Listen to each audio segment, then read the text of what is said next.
आप में से कितने लोग हैं जो बहुत एक्साइटेड हैं आज के सेशन को लेकर के? तो अब मैं जैसे ही आपको नाम बताऊंगा उनका, जो हमारे आज के गेस्ट हैं, तो आपका जो एक्साइटमेंट लेवल है वो और बढ़ जाएगा। ये बताने से पहले कि गेस्ट कौन है, मैं आपको थोड़ा सा बताता हूँ यूट्यूब के बारे में। यूट्यूब में क्या है कि पूरे वर्ल्ड की अगर बात करी जाए तो करोड़ों चैनल्स हैं जो अलग अलग जॉनर्स में है, अलग अलग कैटेगरीज में है। उसमें से दो बड़ी कैटेगरीज है, मोटिवेशन और एजुकेशन। पूरे वर्ल्ड में जो वर्ल्ड का नंबर 1 मोटिवेशन चैनल है वो मेरा है, और जो वर्ल्ड का नंबर 1 एजुकेशन चैनल है किसी इंडिपेंडेंट क्रिएटर का, वो उनका है, जो कि हमारे गेस्ट हैं। उनके 17 मिलियन से ज्यादा सब्सक्राइबर्स हैं। Please give an energetic and warm welcome to the one and only Khan sir.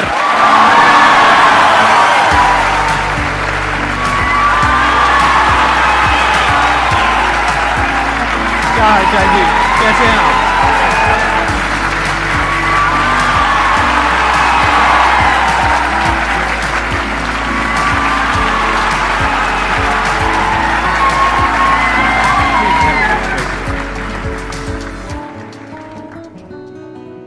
इससे पहले कि ऑडियंस आपसे कुछ पूछे या इंटरेक्ट करे, मेरे माइंड में एक क्वेश्चन है आपके लिए जी। जो बच्चे हैं वो आपके इतने दीवाने क्यों हैं, इतने पागल क्यों हैं आपके पीछे? मतलब मेरे कमेंट सेक्शन में भरा पड़ा था, खान सर कब आएंगे, खान सर कब आएंगे। मतलब ऐसा क्या जादू कर दिया आपने बच्चों के ऊपर? ये सवाल हम आपसे भी पूछते हैं, हमारे पे भी इतना कमेंट आया, इतना मेरे तो ऑफिस में लोग चले आए कि सर कब जा रहे हैं। अच्छा। क्योंकि हम लोग का तो एग्जैक्ट है, वही पढ़ाना है। हाँ। तो देखिए, हम लोग का मेन है कि बच्चों को जो जरूरत रहती है कि अगर लड़का पढ़ने आया है ना, उसके मन में कोई डाउट ना रह जाए। हम उसको कहते हैं कि हम तुम्हें पढ़ा रहे हैं, दम है तो भूल के दिखाओ, याद करके नहीं।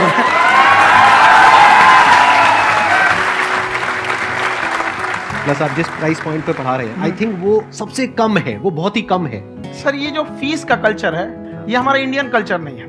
हमारा इंडियन कल्चर गुरु दक्षिणा है, उस हिसाब से वो सही है। ऑक्सीजन जैसे जिंदगी के लिए जरूरी है, वैसे एजुकेशन जरूरी है। वो ये नहीं कह सकता है कि पैसे की वजह से वो खान सर के यहाँ से लौट गया। क्या बात।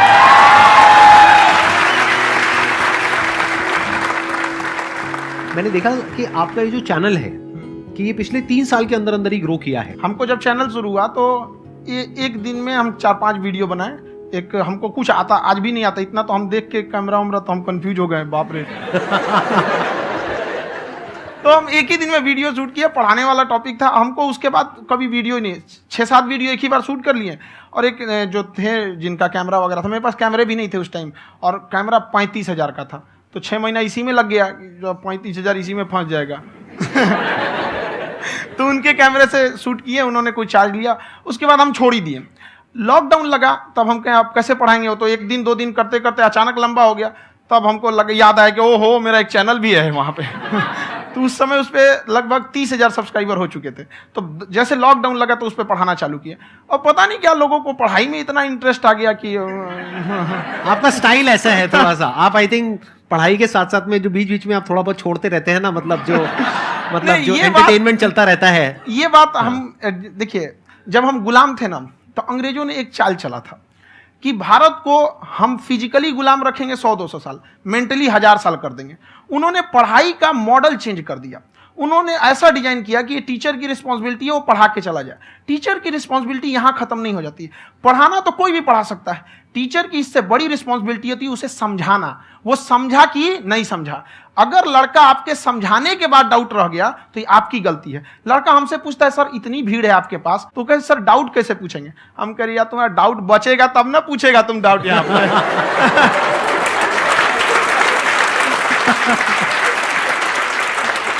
कॉन्फिडेंस नेक्स्ट लेवल है खान सर का, मानना पड़ेगा। और शायद यही वजह है इनकी जो ग्रोथ है उसका। किसी ने शायद सपने में भी नहीं सोचा होगा कि पिछले 2 साल के अंदर अंदर जो आपके चैनल की ग्रोथ हुई है, जैसे आप खुद ही बता रहे हैं कि लॉकडाउन के टाइम पे आपके 30,000 के करीब सब्सक्राइबर्स थे, आज की डेट में 17 मिलियन है। और मेरा एक क्वेश्चन और है, इससे पहले कि ऑडियंस में से आपसे कोई क्वेश्चन पूछे, कि कई बार आप ऐसे भी टॉपिक्स टच करते हैं जो थोड़े से कंट्रोवर्शियल हैं या थोड़े से सेंसिटिव हैं, जिसके ऊपर बात करने की हिम्मत आई थिंक बहुत ही कम लोगों में है। तो आपको कभी ये नहीं लगता है कि कहीं ज्यादा तो नहीं हो रहा है, इसको थोड़ा रोक देते हैं, थोड़ा कम कर देते हैं? क्योंकि कोई लाइन ही नहीं है वैसे तो बोलने को, तो आप कुछ भी बोल दो, कितना भी बोल दो। हुई है कंट्रोवर्सी बहुत बार। एक्चुअली बचपन से हमको फौज में जाना था, और फौज वालों के लिए ये सब मायने नहीं रखता। उसको करना है मतलब करना है, तुम सामने कुछ भी रहो, डजंट मैटर।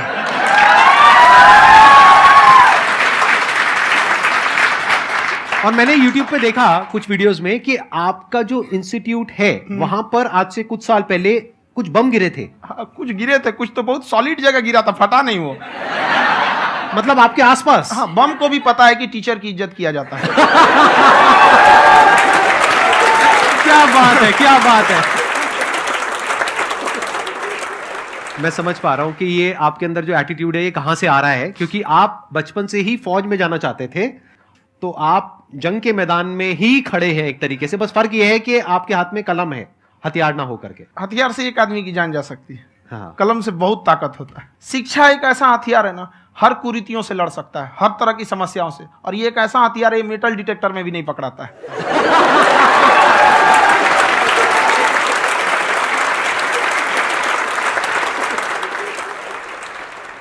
मेरा क्वेश्चन ये है कि अभी प्राइवेट ऑर्गेनाइजेशंस में पीटने का, पनिशमेंट का ये सिस्टम जो है खत्म हो गया है। हम आपके वीडियो में देखे हैं सर कि आप एक बड़ा सा रोल रखे रहते हैं, पुलिस वाला लाठी है वो, पुलिस वाला लाठी है, और स्टेज पे बुला के बच्चों को उसी से धुनाई शुरू कर देते हैं मस्त एकदम से, है ना। तो सर मतलब कि बच्चे मतलब कि डरते नहीं हैं आपसे, और इस तरीके से कैसे कनेक्टेड हैं आपसे, है ना। और एक और क्वेश्चन सर, यूपीएससी का जो आप अपना बैच स्टार्ट करने वाले हैं, ठीक है, उसके बारे में बताइए सर, क्योंकि मुझे मतलब कुछ इशू करना है सर, ठीक है। और संदीप सर को देख लिए, मेरा तो वैसे ही हो जाना है।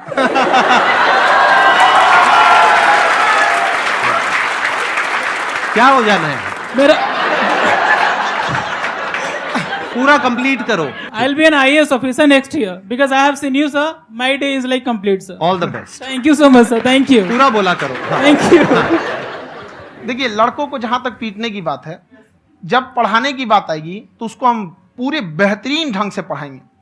लेकिन जब सजा देने की बात आएगी ना, तो वो भी बेहतरीन ढंग से होगा। ऐसा थोड़ी होगा कि बस एक ही चीज बेहतरीन ढंग से होगा। और डर का होना बहुत जरूरी है। ये डर भी अपने आप में एक मोटिवेशन है, क्योंकि जब आपके अंदर एक थोड़ा सा डर रहे ना, तो डर के भागिए मत। एक ऐसा डर जिसको आप लगे कि नहीं नहीं थोड़ा सा और करने की जरूरत है, फिर तो ये हम इसको क्रॉस कर जाएंगे यहाँ पर। तो लड़कों के अंदर ये डर बनाना भी जरूरी रहता है। और रही बात यूपीएससी वाले की, जो आपने बोला, बहुत सारे लड़के वेट कर रहे हैं यूपीएससी की, क्योंकि 2-2.5 लाख फीस सारे लोग एफोर्ड नहीं कर सकते। और हमारा वही रहता है, हम तो ज्यादातर हमारे स्टूडेंट देखेंगे तो किसी के रिक्शा वाला, सब्जी वाला, यही लोग, इनको तो 2.5 लाख रुपया, इनके पास पूरी संपत्ति नहीं होती है, फीस कहाँ से भरेंगे वहां पे, उसके बाद रहेंगे कहाँ से। तो ऑल ओवर इंडिया से, कश्मीर से कन्याकुमारी तक, गरीब से गरीब भी लड़का उसको पढ़ सकता है। यही कुछ 1000 रुपये मंथली, 12-14 हजार साल का पड़ेगा, खत्म हो जाएगा इतना में।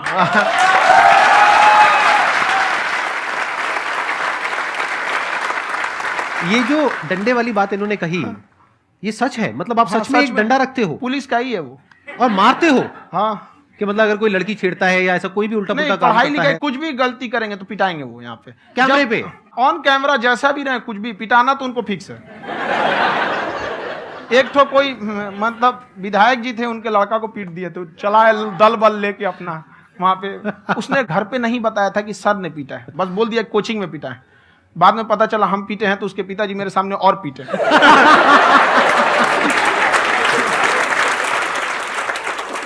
सर आपका सबसे बड़ा डर क्या है, आप दोनों का?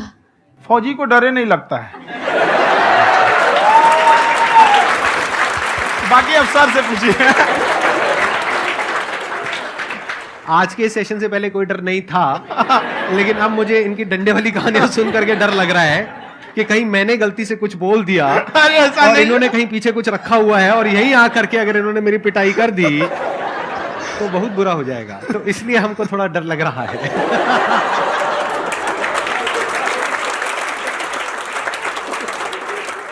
आपकी डेली कितने घंटे क्लासेस होती हैं? 6-7 घंटे। अभी भी खुद ही करते हो आप? हाँ, हमारे स्टाफ परेशान रहते हैं। हम 1:30-2 बजे सोते हैं, सुबह 6 बजे उठ जाते हैं, परेशान रहते हैं। यार इतना क्यों करते हो, है ना?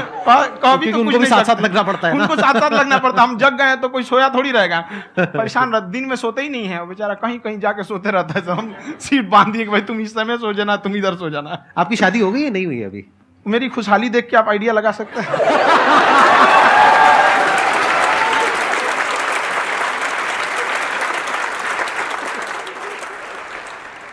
First of all I would like to say sir thank you so much to you and to your team कि आपने मुझे यहाँ आने का मौका दिया।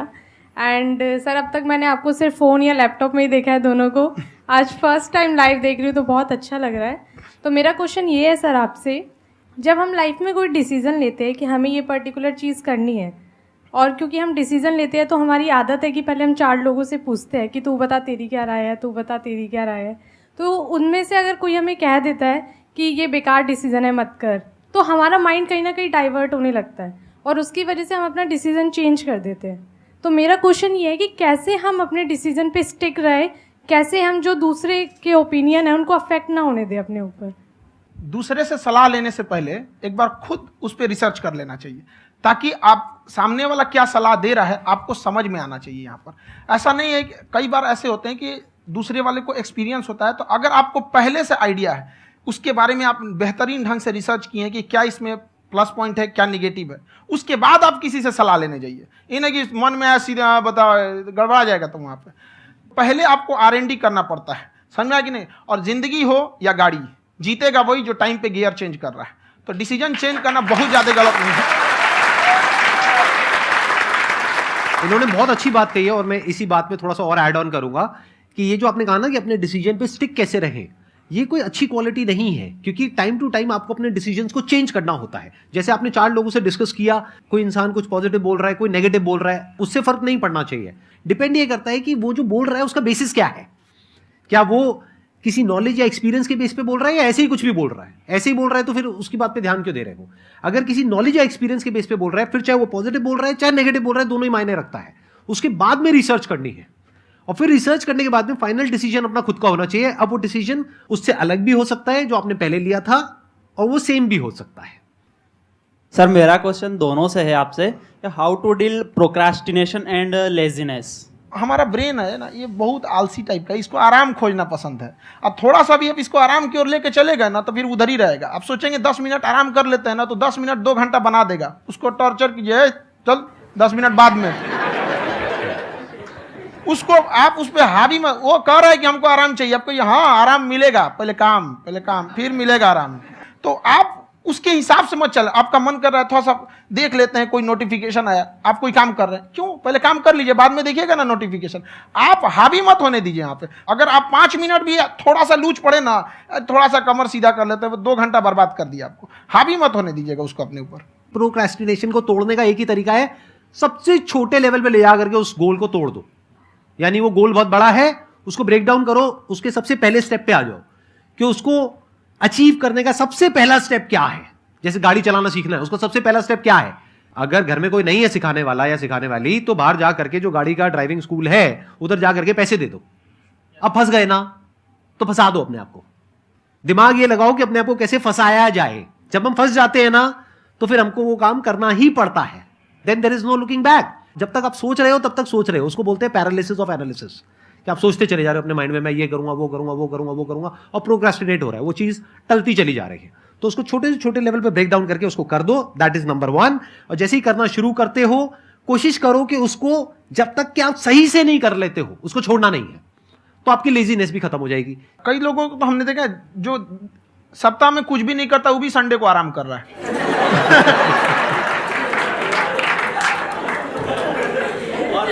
वैसे कहा भी जाता है कि अगर कोई काम आपको करवाना है ना, तो ऐसे किसी इंसान को दो जो बिजी है। हाँ। ऐसे आदमी को मत दो जो खाली है। ये परफेक्ट एग्जाम। किसी को भी आप देखिएगा जिसको आप कहते हैं कि मतलब थोड़ा ठीक ठाक आप समझते हैं कि नहीं ये बहुत आगे निकल, वो एक काम को खत्म करने के बाद कभी आराम नहीं करेगा। एक काम खत्म हुआ उसको लगेगा हाँ एक खत्म हो गया, अब दूसरा करना चाहिए। और वही जिसको देखिएगा एक खत्म हो गया और आराम करना चाहिए, कभी नहीं, लाइफ में आखिरी सांस तक। सर यहाँ पे सब हिंदी में पूछते हैं, इंग्लिश में पूछते हैं, मैं भोजपुरी में पूछूं? जौन भाषा ठीक लगे तोने में पूछ दो। हाँ सर।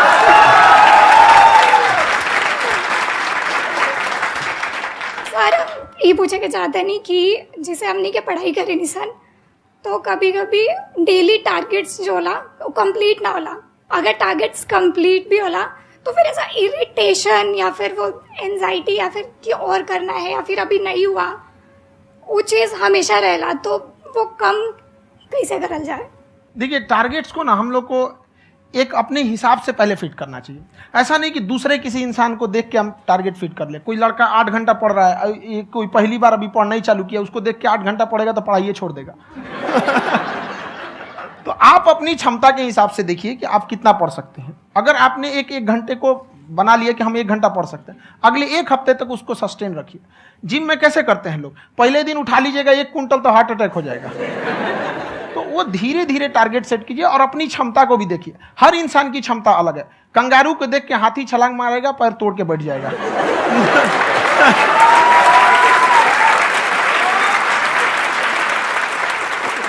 अब संदीप सर का मोटिवेशन देख के इसका मतलब क्या कि ट्रेन के आगे खड़ा हो जाएंगे, ढकेल देंगे तुमको। हालांकि ऐसा कर देते हैं, लेकिन ऐसा करिएगा लोग नहीं, क्षमता पता होना चाहिए। आपके अंदर एंजाइटी हो रही है कि मैंने कर तो लिया है। आप ये नहीं कह रहे कि मैंने कुछ भी नहीं किया है फिर मेरे को एंजाइटी हो रही है। आप ये कह रहे हो मैंने काफी कुछ कर लिया है फिर भी एंजाइटी हो रही है कि कहीं कुछ छूट तो नहीं गया है। तो बेसिकली आपको ये देखना है कि अगर आपके अंदर ये एंजाइटी हो रही है, that means you are a very good student. आप एक अच्छे स्टूडेंट हो। क्यों? क्योंकि बहुत सारे स्टूडेंट्स तो ऐसे हैं उनको पढ़ने के नाम से एंजाइटी होती है। तो आपको एंजाइटी हो रही है कि मैंने पढ़ लिया, दिन में मानो 8 घंटे का आपने टारगेट सेट किया और 6 घंटे पढ़ लिया, या मान लो 8 घंटे भी पढ़ लिया, फिर भी एंजाइटी हो रही है कि मैंने 10 घंटे नहीं पढ़ा। तो ये तो अच्छी क्वालिटी है ना, ये तो एक ब्रिलियंट स्टूडेंट की क्वालिटी है। क्योंकि एंजाइटी उसी को होती है जो केयर करता है, जिसको परवाह है, उसी की तो एंजाइटी होती है। जैसे माँ को अपने बच्चे की, जैसे एक माँ को अपने बच्चे के, जैसे एक माँ को अपने बच्चे को लेकर के एंजाइटी होती है। हंस लो मजाक उड़ा लो मेरा। कोई बात नहीं, एडिट कर देंगे इसको हम। हाँ।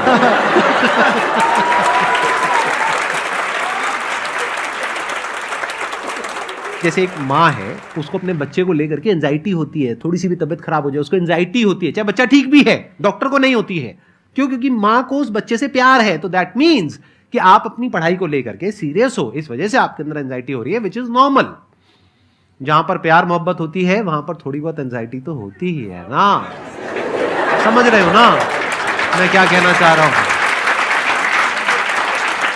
आप लोग समझ रहे हो ना मैं कहां जा रहा हूं? जब वो किसी और से बात करती है तो एंजाइटी होती है ना।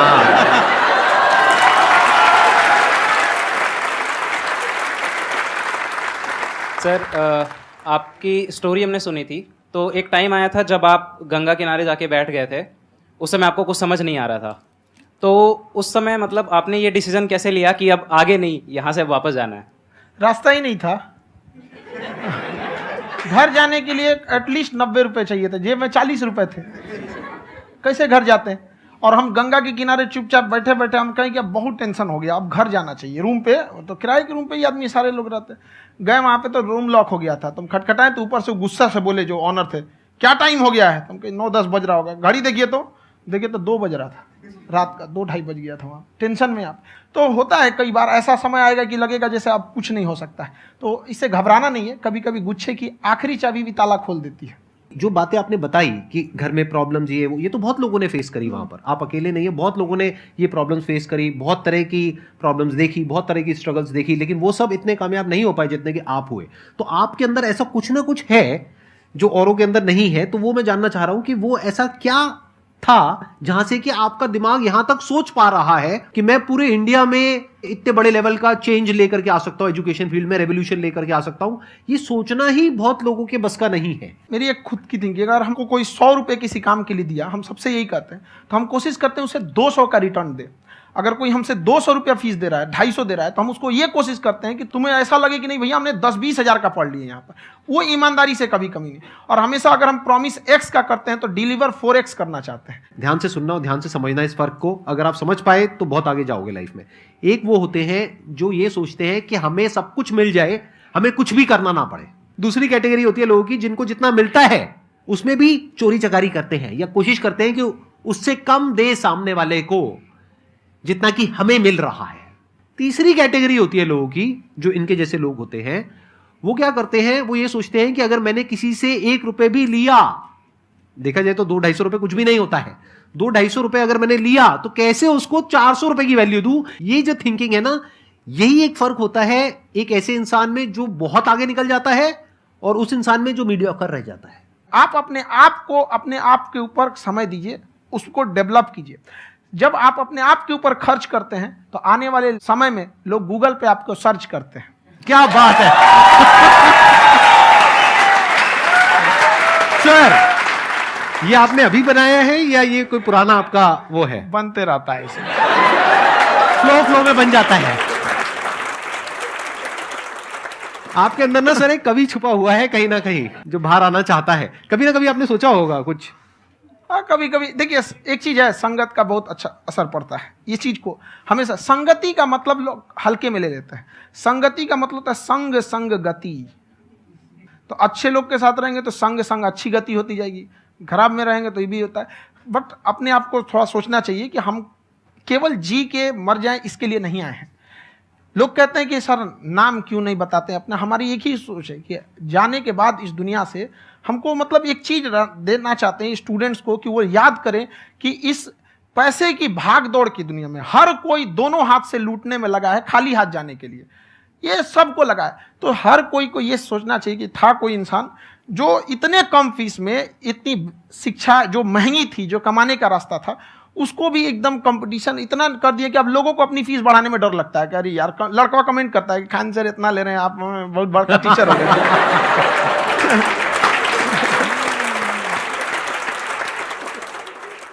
खान सर की एक क्लिप है, ये समय और समझदारी में बहुत फर्क होता है। अगर समय रहते समझदारी आ गई तो इंसान कामयाब हो गया, लेकिन अगर समय चला गया फिर समझदारी आई फिर तो बेकार है। तो सर मतलब कुछ आपको ऐसी चीज़ लाना चाहिए जो मतलब बच्चों जो तैयार हो रहे हैं उनको ये चीज़ें मतलब एंड टाइम पे दिखे। समझ रहे हैं आप मेरी बात? नहीं समझ?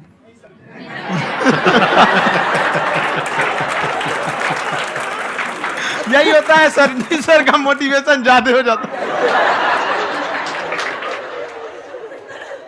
जब आप स्ट्रगलिंग फेज में हैं तो कम से कम चीजों को अपने ऊपर खर्च कीजिए, ज्यादा से ज्यादा सीखने में खर्च कीजिए। अगर आपको राजा बनने का शौक है तो गुलाम की तरह मेहनत करना सीखिए, तब राजा बनेंगे।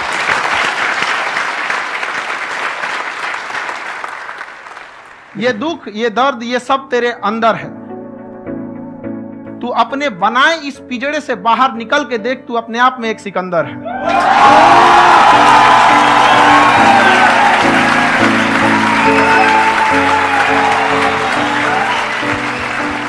Thank you so much sir for coming. बहुत मजा आया मेरे को आपके साथ में इंटरेक्ट करके। आई एम श्योर आप लोगों को भी बहुत मजा आया होगा।